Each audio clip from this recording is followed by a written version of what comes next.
سلام له خورشید د 1 بجې خبرونو ته ښه راغلاست. د لوګر په برکي برک ولسوالۍ کې پر 2 کورونو باندې په یو هوایي برید کې 8 کسان ووژل شول. د برکي برک ولسوال وایس عبدالرحیمزی وایي دغه پیښه تېره شپه په خاکي دښته کې د کوچیانو کمپ په نامه سیمه کې رامنځته شوې ده. د نوموړي په وینا په دې بمباریو کې 3 مېرمنې او 3 نارینه هم ټپیان شوي، خو د وژل شویو کسانو د هویت په اړه څه نه وایي.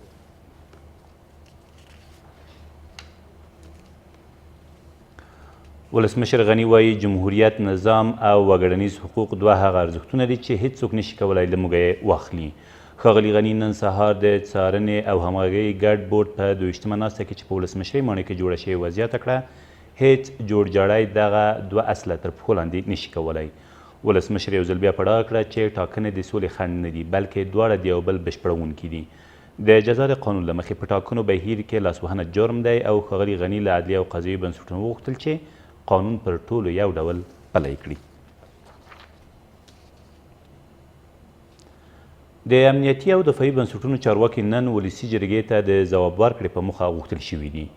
د ولسي جرګې د اداري پلاوي په وینا د ملي دفاع او کورنیو چارو سرپرست وزیران او د څرګر ملي ادارې لوی مشر به د نن ورځې په اوږدو کې د ناامنیو او د افغان ځواکونو د تلفاتو د ډیروالي په اړه وضاحت ورکړي او د دغې جرګې د غړو پوښتنو ته به هم ځوابونه ووایي. د سرچینې په وینا یاده ناسته د ولسي جرګې د مشر له لوري سیدي اعلان شوې ده. د ویل ده چې په دې وروستیو ورځو کې په ډېری ولایتونو کې جګړو زور اخیستی او د افغان ځواکونو د تلفاتو ترڅنګ د ولسي وګړو مرګ ژوبله هم ډېره شوې ده. د بلخ سیمه ییزې ادارې د شپې لخوا د خصوصي مخابراتي انتنونو د پرې کېدو په غبرګون کې په دغه ولایت کې د خصوصي مخابراتي کمپنیو دفترونه وتړل. د بلخ د والي ویاند وایي د دغه ولایت سیمه ییزو مسؤلینو تېره ورځ د خصوصي مخابراتي کمپنیو مسؤلینو ته خبرداری ورکړی و چې خپلې شبکې په سلي ساعته توګه فعاله وساتي، خو تېره شپه له پرې کېدو وروسته نن سهار د هغوی دفترونه وتړل شول. د نوموړي په وینا تر هغې چې د یادو کمپنیو مسؤلین په کتبي توګه ژمنه ونه کړي چې په سلي ساعته ډول خپلې شبکې فعاله ساتي، دوی ته به د فعالیت اجازه ورنه کړي. د ویل ده چې د نامعلوم لامل له مخې له تېرو 2 شپو راهیسې په مزار شریف ښار کې مخابراتي کمپنۍ خپلې چارې دروي.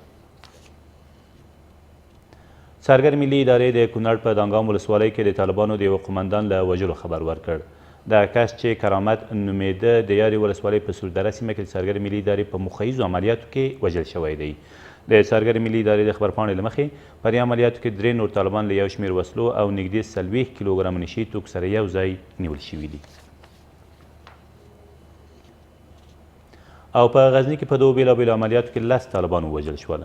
د غزني د والي ویاند وایي په دغو هوایي عملیاتو کې چې تېره شپه د دیک او اندړو ولسوالیو په شاوخوا سیمو کې ترسره شوي 4 نور طالبان هم ټپیان شوي دي.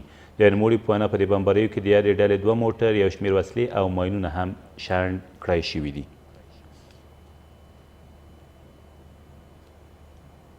دا تر دې مهاله وروستي خبرونه، تر بیا مو الله مل.